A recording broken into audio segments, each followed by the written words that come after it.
Heute möchte ich euch eine Neuerung vorstellen. Ich habe nämlich einen neuen Frame, habe meinen Fuhrpark erweitert. Tja, neuer Frame, nichts Besonderes, doch in diesem Fall schon, denn ich habe mir meinen eigenen Frame gebaut. Warum?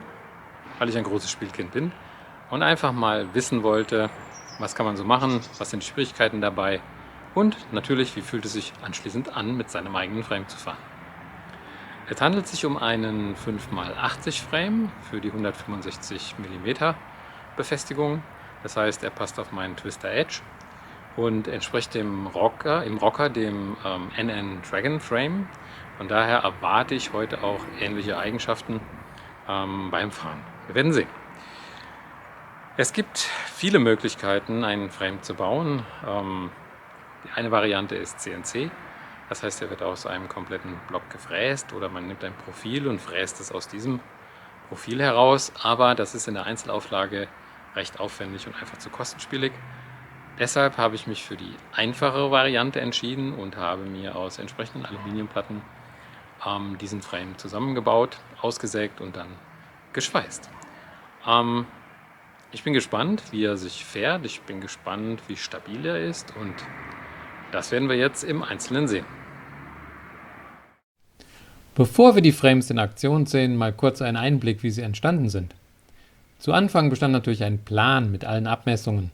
Klar kann man das heute auch schön in 3D machen, aber im Fall dieser Technik reicht eine 2D-Darstellung. Danach wurden die Platten geschnitten und alle Löcher gebohrt.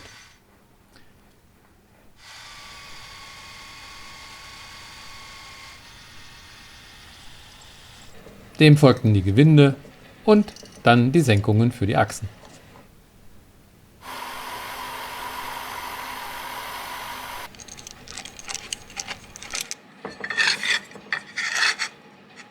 Und zu guter Letzt die Stege für die Verbindung der Platten. Vor dem Schweißen nochmal alles checken, ob die Abstände passen und die Rollen auch frei drehen. Denn damit stand dem Schweißen nichts mehr im Wege. Dennoch, es ist nicht das beste technische Verfahren. Es funktioniert, aber perfekt ist natürlich das CNC-Fräsen aus dem Vollen.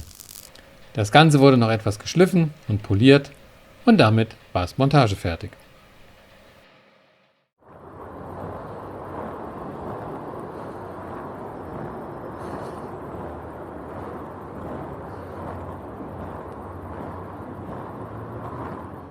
Wie fährt er sich nun?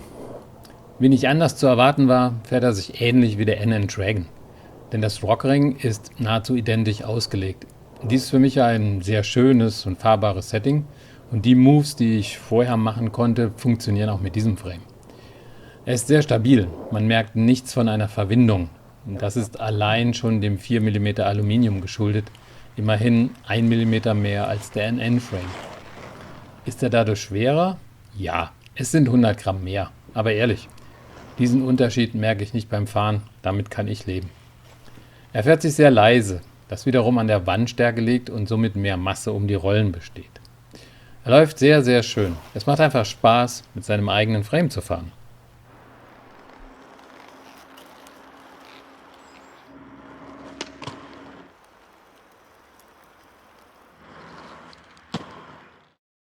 Lohnt es sich, seinen eigenen Frame zu bauen? Das muss jeder für sich entscheiden.